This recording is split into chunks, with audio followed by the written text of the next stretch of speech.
Okay, so here we are with private keeper and breeder Jake. How you going, mate? I'm good, thanks. How are you? First of all, first question, it's a pretty basic one. The name of your business you got going? So I go by Aussie Reptilez with a Z. Aussie Reptilez with a Z. Fantastic. Well, you don't. Yeah. Well, that's cool. You're Aussie. We're in Australia. That's it. We've got reptiles. You've got reptiles. Exactly Great right. name.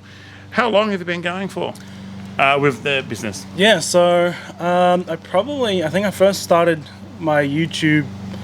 It would have been about 10 years ago now. Wow. Very slow start to it. It was more initially started to just actually see the progression of my own collection more for myself rather than putting it out there for They're others. great diaries, aren't they? Yeah. Even Facebook and stuff like that. You can go back. Exactly and go, right, to see sort of how you've progressed. But and so it sort of just took off. Some people were interested, and So you here we got are. quite a few followers now. What are you up to? Subscribers? So subscribers, I believe it's about the just over 6K mark. That's awesome. So it's, nothing crazy compared to others, but I mean, Compared it's to great, others, that's so. a lot too. You got to remember That's that. true. That's also true. Yeah, that's a pretty good way good. to put it. Yeah. And it's the quality, not the quantity. Don't forget about that. So,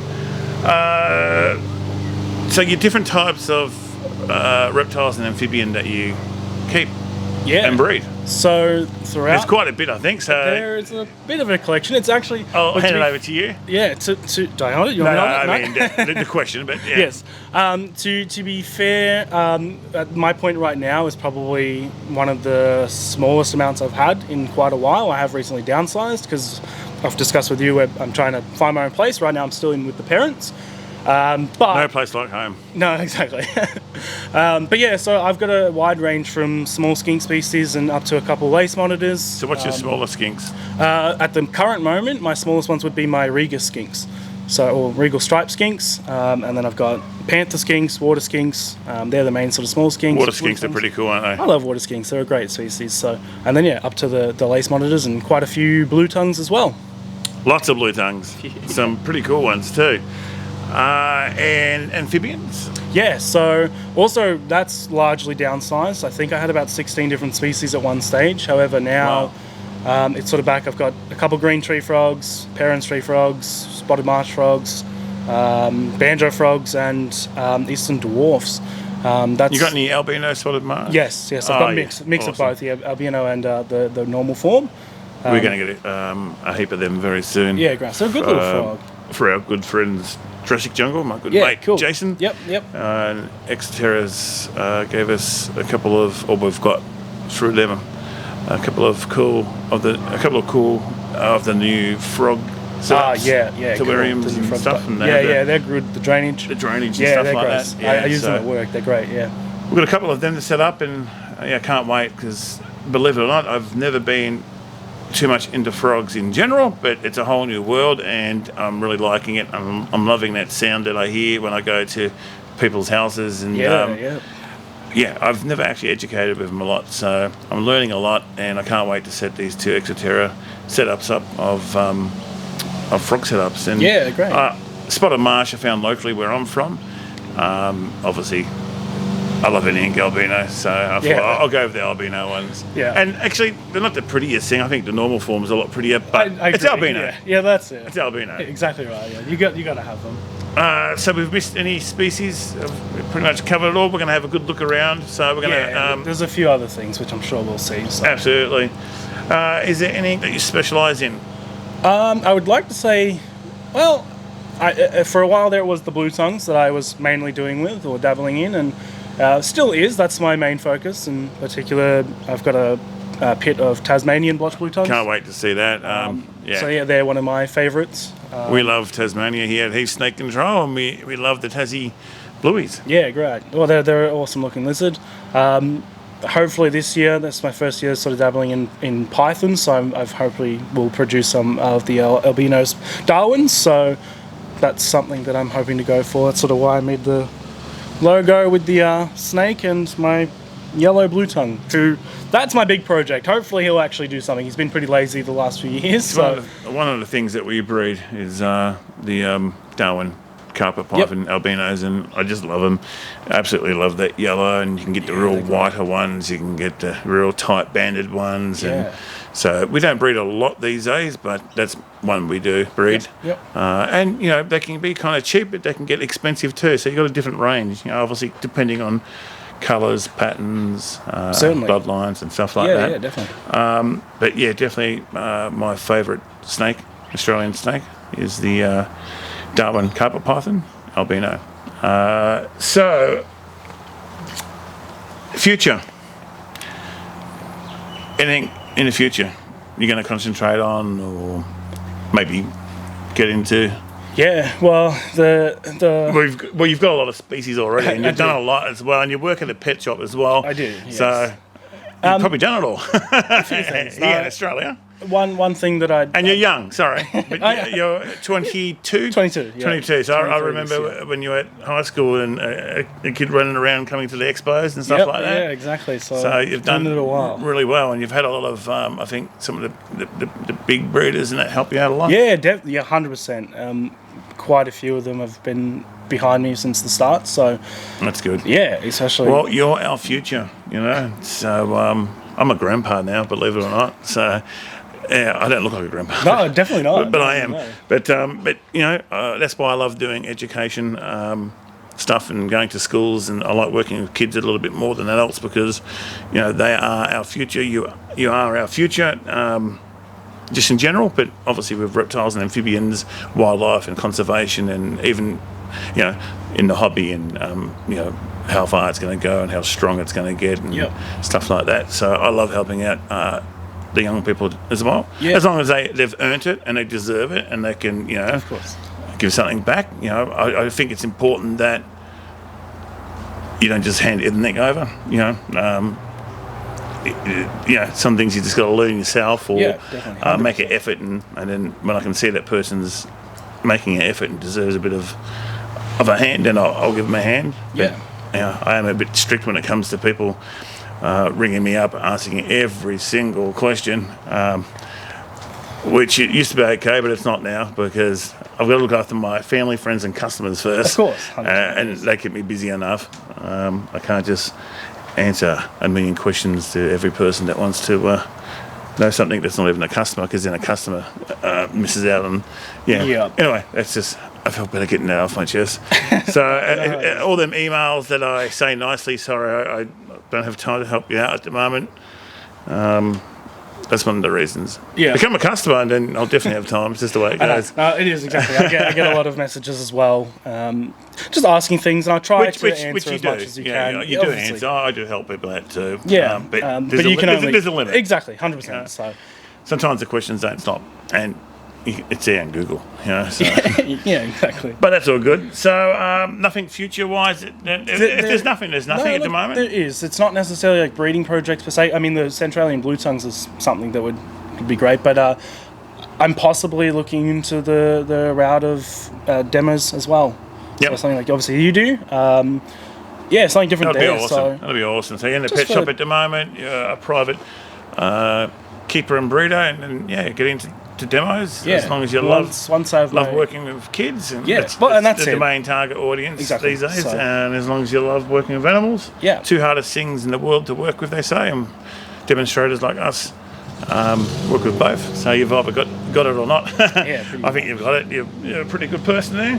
Yes. Okay, so quickly we'll go through setups and equipment. What sort of setups do you have? All different sorts, one sort, what brand, homemade? Pretty much a bit of everything. So I've got through Exoterra, Reptile One, homemade, plenty of them. Outdoor enclosures. All right, and we'll have a good look around. Equipment-wise, do you buy stuff from Bunnings, or do you buy reptile brands, or a bit of both? I believe in meeting halfway and supporting shops and reptile shops and reptile brands and using the technology, but also you got to have a budget like everyone else, and you can get stuff at Bunnings and other places just to get you by, or definitely. No, you have to do things 100% each way, I believe. I do buy through stores. Obviously, working in a pet shop, I get a discount as well, so I get a reasonable price. The boss always looks after me really well there. But obviously, there are some things. I mean, a lot of the substrates I'll get from Bunnings, and obviously there's the sneaky globes from Bunnings, which cut the cost down compared to branded ones. But that being said, I do buy branded globes as well, so I do. Yeah, I go between both things. Yeah, really. Me too. Even I do. Like Most of our stuff is Exoterra. Yeah. For Exoterra Australia. Yep. But, and I like trying different reptile brands. But yeah, my substrate, some of it is from Bunnings. Yuki mulch. We use that outside. I love Yuki mulch, yeah. On our owl and on our macaw, and yeah, it's just great stuff. It is. Yuki mulch. Yep. Okay, so we'll have a look at some of your setups and equipment soon too, and you've got a lot here. Favourite reptile? It's a hard one. I would have to toss up. No, blue tongues. Blue tongues are. All right. Blue Any tongues particular? my favourite. No, not really. I mean, to be fair, look, Tassie's is definitely Just probably the the blue main tongues. thing, but just blue tongues, any of the all different species and all the different localities. So when I was dwarfs. young, the face of Australia was always the blue tongue lizard. Yeah. And I think it slowly turned into bearded dragons because of the Americans and how many they bearded had a large dragons impact on that, yeah. out there. But for me, I think it's still the blue tongue lizard. I agree. That's the face of Australia when it comes to a reptile. Yeah. But each to their own. Okay, if you could go anywhere in the world for a working holiday, like in a shop scene, or herping, you pick which one you want to pick. Where would it be? What would it? Ooh. Look, I probably along the lines of like Costa Rica. For herping? Yeah, for herping, because of all just the diverse wildlife they have there. But a lot of their frog species is what I'd be keen to see, like all the dark frogs and stuff. I think that's what I would have to go with. Yeah. Good choice. Yeah. When I ask this question, a lot of people say Australia, and a lot of people obviously say overseas as well. And you know what? And I've heard it all from places you've heard of and places that you might not have, but they're all good places because it's all Mother Nature, it's all Earth, it's all something different. I mean, you could throw me in a desert anywhere or in a jungle anywhere, and I'll find something. That's it. And so will you, and it'll be amazing. But yeah, good choice. Okay, now how can people find you? Where can they find you? We're going to have one of your links in the description, like always with people, but just shoot away. Yeah, so pretty much on most platforms, it is Aussie Reptilez, again with the Z at the end of reptiles, and that's where you can find me on Instagram and YouTube. So you can just Google you now. Yeah, you're pretty much. Yeah. All right, awesome. Thanks very much for being on the show. It's a pleasure to have you, and we've got a big part 2 coming up, so let's go and check out some of your stuff. 100%, let's go. So up the top, this is my tree skink pair. They have produced for me one time, which was great. They only had one baby. So the tree skinks, they're sort of I consider a medium to small skink species. Hopefully we might be able to get some B-roll of them because I said they're quite elusive. The next one down, same sort of thing. These are the black rock skinks. So again, another medium to small size skink. Nothing compared to your blue tongues, I think. I quite like the small skinks. These are going to go through an upgrade in a second. I'm actually going to do them all bioactive, so live plants rather than the artificial. Just that's sort of the way I'm going with a lot of my things that can actually be kept like it. The skink, yeah. So where did I put my key? I'll grab the key and let's quickly have a look. So this is Pearl. She's my white northern blue tongue. So she's one of those morphs, white northern or hypo, some people call them. And hopefully she'll go for us this year as well. I actually did try and pair her once with an animal from Josh, but yeah, she's pretty cool.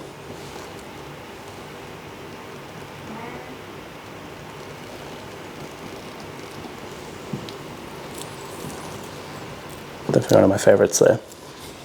All right, so up here we have one of my pairs of albino Darwin carpets. They unfortunately have quite literally both just taken off into hiding at this current stage. So there's Tequila and Aries, so hopefully we'll see how they go this year. Below them is probably one of, I suppose, my fan favorites.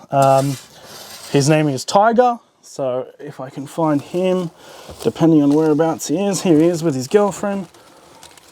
So he's an Eastern Blue Tongue, but he is quite unique in his coloration compared to some that you can get. So he's, since I posted him online the very first time, he's gained quite a lot of attention. So hopefully we'll see what we can do with him in the near future. He has paired for me a couple times, however he's either firing blanks or one time the female actually had slugs, so still yet to produce anything from him, but my fingers are crossed this year we'll hopefully get something.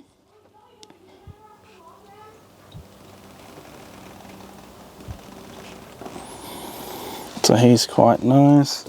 Might as well show you his girlfriend too while we're here. She's nothing too crazy special. She's just another Eastern rather than sort of that typical colour. She's a bit more bronze. I call her Bronzy. She doesn't really probably have a name, but she's also quite cool too. Get a bit of food on her. So that's their enclosure. I like to try and keep it as natural as I can. Obviously the blue tongues will destroy anything live plants, so no live plants in that one. And what I'll quickly do, just put my hands in between. Down here, we have another albino carpet, which I'll get out. He can be a bit attitude sometimes, but here he is. So this is Snowy. Don't know exactly how old he is. I acquired him like this, and he's only actually been in my care for little under 6 months now. So I got him from a customer at work, and yeah, he's great. So if Aries can't get the job done with Tequila, I'll probably mix through the two males anyway with the girl and see who gets it done first. But yeah, that's Snowy. He's a grouse-looking male. Just try and avoid the glass because that gets quite noisy. In here we have my pair of Pilbara, WA locale Centralian blue tongues. So these are also sort of new to me as well. Haven't showed them much at all on my socials. They're very sort of limited numbers of photos of them, but they're quite cool. They're very different to the NTs like you would have seen in a past episode, but actually next week I've got a pair of NTs that I'm picking up as well, so we'll have some more of them soon too. So these are a bucket list. Not very many people have done the WAs. I was talking to Joe about it and he sort of said you've got Buckley's chance, but we'll give it a fair crack. So I'll get the other one so you can see the two. If she wants to cooperate. There we are. So they're a grouse looking blue tongue. Obviously being quite smaller than some of your other species, and they've got that awesome quick little tongue flick. I absolutely love that.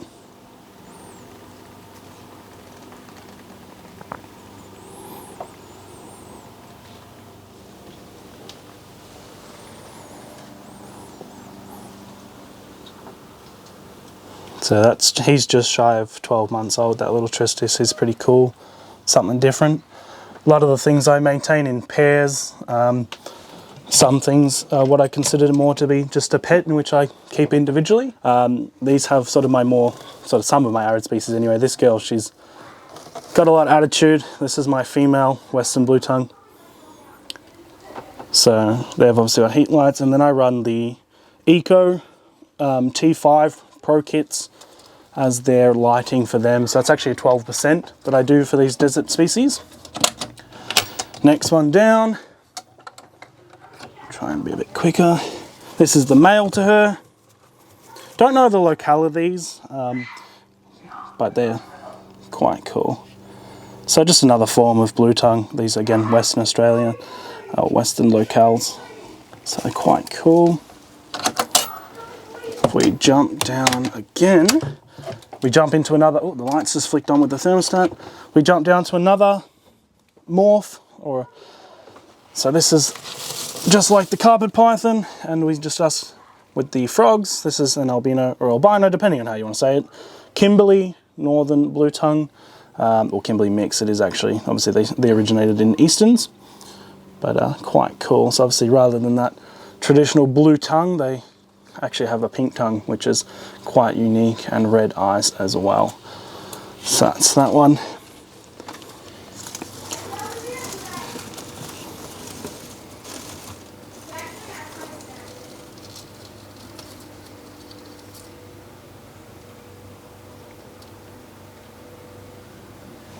So this is actually my Eastern Dwarf Tree Frog tank. Yeah, we'll open that and have a look. If you can find any in there. It's sort of heavily planted with from bromeliads and some other plants. So hopefully you can see one in there.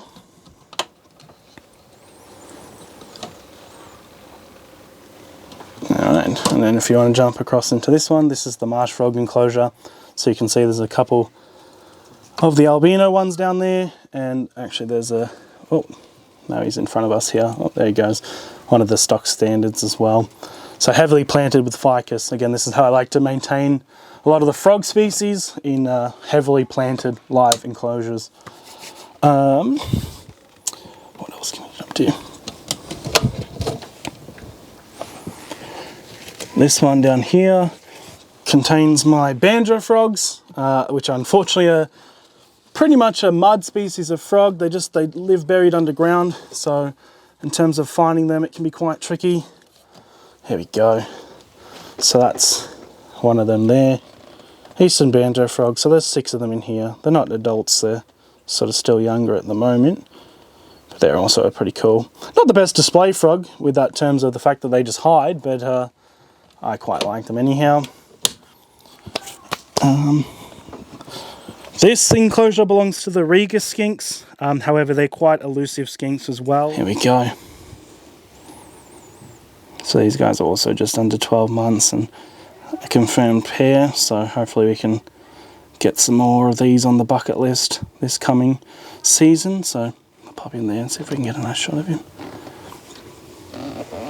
Nope.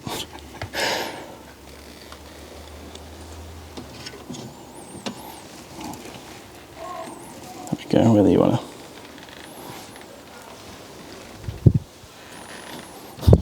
Obviously I'd add the shirt out for you. Alright, back corner.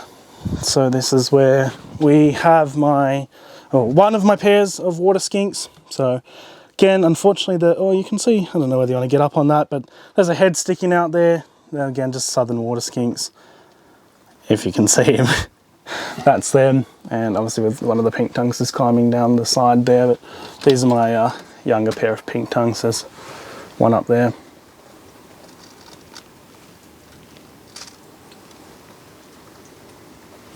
So same thing, all kept bioactive, they're all live plants, well besides the ones that are dying, but majority of them are live plants, and yeah, get sprayed, and I quite enjoy, as I said, I like the live plants. That's why majority of what can be kept like that is kept with live plants. So unfortunately I had a large collection of Gippslands, but we had a large storm here, was it last year, a couple of years ago, and it took out my aviary, which housed my water dragons, and unfortunately the water dragons with it. So, but yeah, this is one of the girls, and then there's 2 more of them in there as well. Oh. So they're set up with a nice pond and obviously some hides. There is a blue tongue, eastern blue tongue in there as well. Okay, so here we have my pond, my temporary pond, which houses my Murray short-necked turtles. So they're in there, hiding about. They're going to be starting to shut down. This is probably the nicest day we've had in a while. Over to the side, you can see it through the wires probably.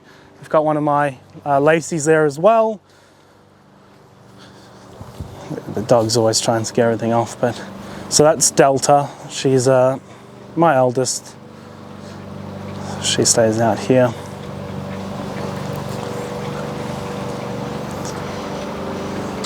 Yeah, she's a bit temperamental. Good lizard, like she won't attack you or anything, but she's a bit of a food response, so she's pretty cool. Yeah. Now across from her, if the dogs don't go too psycho, this is actually the Cunningham skink enclosure. We'll quickly brush past them. And down here, so the pits, they're a bit of a mess at the moment. They're very overgrown with plants. It's sort of the concept that I let it get into coming into winter, so nothing goes bad. This one, we've got some Victorian alpines, and there is actually a Blue Mountains alpine in there as well. The lowland pit is currently empty. But down here, these are sort of my prides. These are my Tasmanian blotched blue tongues. So they're looking a bit worse for wear at the moment. They've been a bit beaten up, to be honest with you, but I love their nice red heads. I've got some nicer ones in here. Who's a good looker? Some real light ones, which are quite cool. Again, they're a bit beaten up. That's what happens with pit animals. And then the weather's been all over the place, so they haven't had a few good feeds in a little bit. You're shedding, you're not good. Looker. Where are the rest is?